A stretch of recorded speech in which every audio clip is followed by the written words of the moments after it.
আজিৰ পৰা আচলতে কেন্দ্ৰীয় চৰকাৰে CAA কাৰ্যকৰী কৰিছে। CAA আজিৰ পৰা আচলতে অন্তৰ্ভুক্ত কৰিব পাৰিব যিসকলে আচলতে নাগৰিকত্ব সংশোধনী আইনত আচলতে তেওঁলোকে সোমাব বিচাৰে, তেওঁলোকে আচলতে আজিৰ পৰা কেন্দ্ৰীয় চৰকাৰে কাৰ্যকৰী কৰিছে সেই আইন। আৰু এতিয়াৰ পৰা আচলতে এই আইন কাৰ্যকৰী হোৱাৰ পিছতে আচলতে বিভিন্ন ধৰণৰ প্ৰতিক্ৰিয়া সৃষ্টি হৈছে, বিভিন্ন প্ৰতিবাদৰ সৃষ্টি হৈছে। এই মুহূৰ্তত মোৰ সৈতে উপস্থিত আছে জনপ্ৰিয় কণ্ঠশিল্পী দিক্ষু আছে। দিক্ষুৰ পৰা আমি জানিবলৈ চেষ্টা কৰিম আচলতে কেন্দ্ৰীয় চৰকাৰে আজিৰ পৰা কাৰ্যকৰী কৰিছে দেশত। প্ৰথম প্ৰতিক্ৰিয়াটো কি হ'ব শিল্পী সমাজৰ ফালৰ পৰা আপোনাৰ? মই শুনি আচলতে শ্বক হ'লোঁ পটককৈ, কাৰণ আমি 22 তাৰিখে শুনানি দিব বুলি ৰৈ আছোঁ। জানুৱাৰীৰ 22 তাৰিখে যিহেতু উচ্চতম ন্যায়ালয়ে ৰায় দান কৰিব বুলি বা শুনানি দিব বুলি আমি জানো, কিন্তু হঠাৎ আজি এইটো নিউজ পাই অকণমান শ্বক পালোঁ। আৰু ইমান দিনে ৰাইজে যি প্ৰতিবাদ কৰি আহিলে, অসমৰ জনতাই যিমান সজোৰে প্ৰতিবাদ কৰিলে, এই প্ৰতিবাদখিনি আচলতে অসাৰ হৈ গ'ল তেনেকুৱা যেন লাগিছে। এতিয়া দুখো লাগিছে মনে মনে খুব। আৰু কি ক'ম এতিয়া, আৰু ইয়াৰ পৰৱৰ্তী ষ্টেজত হয়তো ইয়াতকৈ আৰু বেলেগ ধৰণৰ পন্থা অসমৰ জনতাই গ্ৰহণ কৰিব। আৰু আমাৰ শিল্পী সমাজ আমি আছোঁৱেই লগত, সদায় ৰাইজৰ লগত আছোঁৱেই, ইমান দিনে আছোঁ, থাকিম সদায়। সেইখিনিয়ে কথা। আৰু 22 তাৰিখলৈ তথাপি আমি ৱেইট কৰিছোঁ। 22 তাৰিখে উচ্চতম ন্যায়ালয়ে কি ৰায় দিয়ে আমি সেইটো কথা জানিম। বাট চাব লাগিব আমি সেইখিনি পৰ্টেললৈ, যিহেতু আজি কাৰ্যকৰী হৈছে, কাইলৈৰ পৰা বলবৎ, মানে আজিৰ পৰাই বলবৎ হ'ল। ভাবি দুখো লাগিছে যে ইমান দিনে আমি বহুত কথাই ক'লোঁ, বহুত কথাই নিজৰ মনৰ কথা ক'লোঁ, কিন্তু কোনেও আওকাণ নকৰিলে কথাখিনি। মানে সকলোৱে আওকাণ কৰিলে, সকলো কথাই আওকাণ কৰিলে। 71 চনলৈকে যিমানখিনি আমি বোজা ল'ব পাৰোঁ আমি লৈছিলোঁ বুলি অলৰেডি ক'লোঁ, তাতকৈ আমি বোজা নলওঁ বুলি সকলোৱে ক'লোঁ, কিন্তু সেইটোও নহ'ল।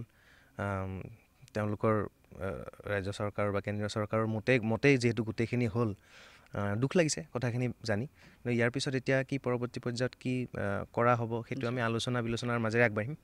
ৰাজ্যজুৰি আচলতে যি কা বিৰোধী যি প্ৰতিবাদ, সেই প্ৰতিবাদ আচলতে শিল্পী সমাজেই হওক বা স্বতঃস্ফূৰ্তভাৱে আচলতে ৰাইজ ওলাই আহিছিলে, ৰাজপথত প্ৰতিবাদ অব্যাহত ৰাখিছিলে। আৰু তাৰ মাজতে আচলতে এনেধৰণে এই মুহূৰ্তত এটা সিদ্ধান্ত গ্ৰহণ কৰিছে কেন্দ্ৰীয় চৰকাৰে, আইনটো আচলতে কাৰ্যকৰী কৰিছে।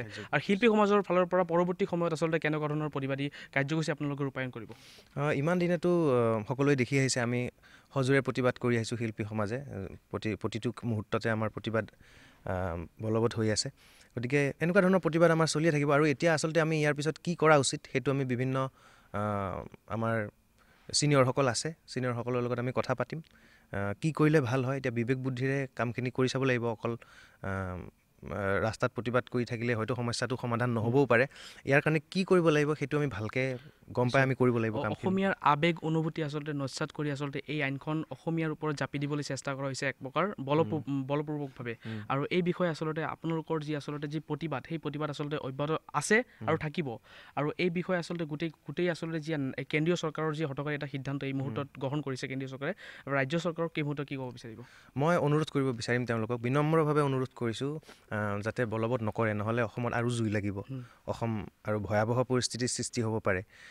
গতিকে সেইটো চাগে তেওঁলোকেও নিবিচাৰে, ডেফিনেটলি নিবিচাৰে চাগে ৰাজ্য চৰকাৰেও, যে অসমত তেনেকুৱা এটা পৰিস্থিতি আহি যাওক।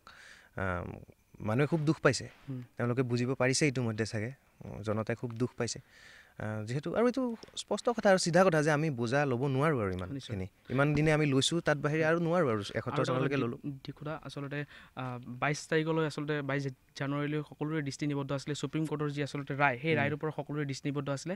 তাৰ মাজতে আচলতে এনেকুৱা ধৰণৰ কেন্দ্ৰীয় চৰকাৰে আচলতে সুপ্ৰিম কোৰ্টক আচলতে অৱমাননা কৰা বুলি ভাবে নেকি? ডেফিনেটলি মই এইটোতো শ্বকিং নিউজ। যিহেতু মই প্ৰথমতে ক'লোঁ কাৰ্যকৰী কৰাটো, এইটো মই ভবাই নাছিলোঁ যে আজি ঘপককৈ এনেকুৱা এটা ডিচিশ্যন আহিব। আমি অন্ততঃ এইটো ভাবিছিলোঁ যে 22 তাৰিখে উচ্চতম ন্যায়ালয়ে কি শুনানি দিয়ে সেইটো জানিম, তাৰপিছত পৰৱৰ্তী পৰ্যায়ত চাগে কিবা তেনেকুৱা আকৌ আলোচনা হ'ব বা দীঘলীয়া হ'ব পন্থাটো, কাৰ্যটো অকণমান দীঘলীয়া হ'ব। কিন্তু নহ'ল, হঠাৎ গম পালোঁ আজি যে কাৰ্যকৰী হ'ল।